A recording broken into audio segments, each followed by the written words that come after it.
আসসালামু আলাইকুম আমার আপুরা ভাইয়েরা, সবাই কেমন আছো? আজকে আমি বানাবো নান রুটি। আমার ইউটিউব চ্যানেলে দেওয়া আছে নান রুটির রেসিপি, ফেসবুকেতেও দেওয়া, পেজেও দেওয়া আছে।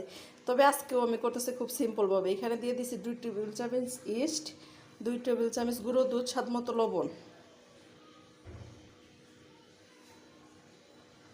দিয়ে দিচ্ছি 1 চা চামচ বেকিং পাউডার, দিয়ে দিচ্ছি একটি ডিমটাকে ফেটিয়ে নেব, দিয়ে দিচ্ছি 2 টেবিল চামচ চিনি,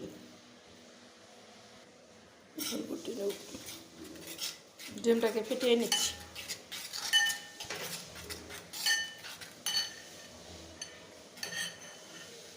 এখন দিয়ে দিচ্ছি নর্মাল তাপমাত্রা পানি। তোমরা যতটুকু বানাবা সেভাবে পানিটা দিবা। এখন দিয়ে দিব সয়াবিন তেল। এখন দিয়ে দিচ্ছি ময়দা, 1.5 কাপের মতো ময়দা দিচ্ছি। তোমরা চাইলে কম আর বেশি করে নিতে পারো, যে কয়েক পিস বানাবা ওইভাবে দিতে পারো। এখন ভালোভাবে ম্যাশ করে নেব।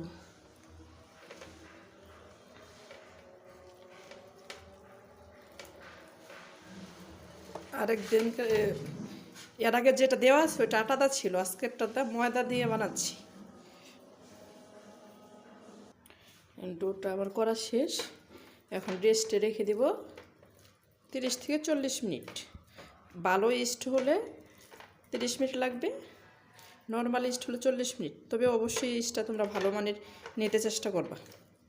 এখন রেস্টে রেখে দেবো 40 মিনিট। ফিরে আসছে 40 মিনিট পর।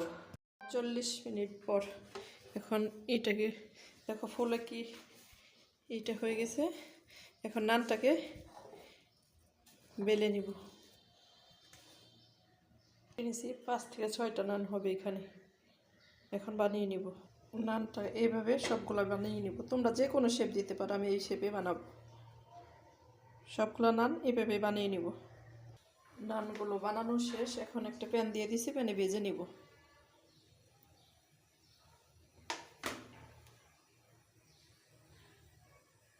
নানগুলো ভেজে নিচ্ছি। তোমরা চাইলে এইভাবে বানিয়ে নিতে পারো, সিম্পলভাবে বানাচ্ছি। যারা বাহিরের খাবার একদমই খেতে পছন্দ করে না, তারা এইভাবে ঝটপট বানিয়ে নিতে পারো।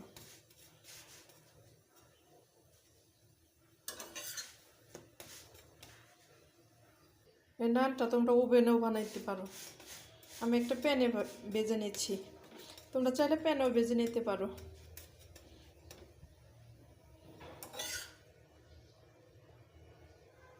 নান ভাজা শেষ, উঠিয়ে নিচ্ছি। দিয়ে দিচ্ছি আরেকটা নান, এটাকেও ভেজে নিব। আরেকটা নান ভাজা শেষ, উঠিয়ে নেব। এভাবে সবগুলো নানই ভেজে নিব। বাস হয়ে গেল আমার নরম তুলতুলে নান রুটি। এই নানটা তোমরা কাবাবের সাথে, গরুর মাংসের সাথে, চিকেনের সাথে, সব কিছুর সাথে খেতে পারো। আজকে আমি খাবো গরুর মাংসের কাবাবের সাথে। আমার রেসিপিটা যদি তোমাদের ভালো লাগে, আমার পেজটা ফলো করো প্লিজ। আমার ইউটিউব চ্যানেলটাকে সাবস্ক্রাইব করে দিও। সবাই ভালো থেকো, সুস্থ থেকো। আল্লাহ হাফেজ।